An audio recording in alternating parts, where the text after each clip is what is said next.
That's the edge induced, and that is the wicket.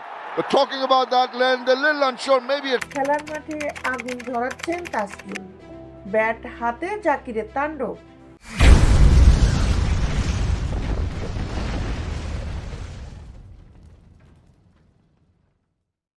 Bangladesh premier লিগের চলতি আসরে league পর্বের প্রায় অর্ধেকটা শেষ। লিগ পর্বের 20 ম্যাচ সম্পন্ন হওয়ার পর এখন টেবিলের শীর্ষে অবস্থান করছে টানা 7 জয় পর রংপুর রাইডার্স। আর 7 ম্যাচে স্রেফ 1 জয় পর ঢাকা ঢুকছে টেবিলের তলানিতে। আর ব্যক্তিগত পারফরমেন্স দিয়ে চলতি আসরকে রাঙিয়েছেন তাসকিন জাকিররা। ব্যাট হাতে চলতি আসরে এখন পর্যন্ত সবচেয়ে উজ্জ্বল সিলেট স্ট্রাইকার্সে খেলা জাকির হাসানের। 6 ইনিংসে 50.20 গড়ে 251 রান করেছেন এই ব্যাটার। তার চেয়ে 2 রান কম নিয়ে 2-এ অবস্থান করছেন চিটাগং কিংসের উসমান খান। দল হিসাবে ঢাকা ক্যাপিটালস দুঃস্বপ্নের মৌসুম কাটালেও ব্যাট হাতে উজ্জ্বল দলটির 2 ওপেনার লিটন দাস ও তানজিদ হাসান।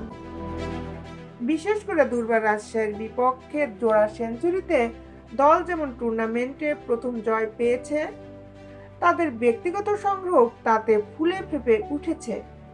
টেবিল টপার রংপুর রাইডার্সের top order batter Saif Hasan 7 ইনিংসে 228 রান নিয়ে আছেন 5 নম্বরে। বোলারদের মধ্যে রীতিমতো উঠছেন বাংলাদেশের তারকা পেসার তাসকিন আহমেদ। 6 ইনিংসে দুর্বার রাজশাহীর পেসারের প্রাপ্তি 14 উইকেট। এর মধ্যে শুধু ঢাকা ক্যাপিটালসের বিপক্ষে 1 ম্যাচে 19 রান খরচায় 7 উইকেট ঝুলিতে পড়েন তাসকিন।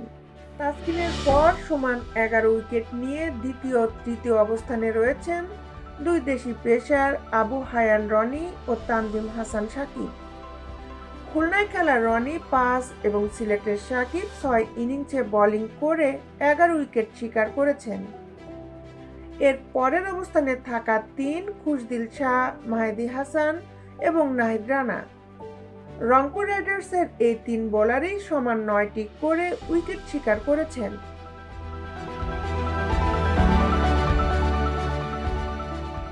দেশ বিদেশের খেলার আপডেট নিউজ পেতে আমাদের সাথেই থাকুন।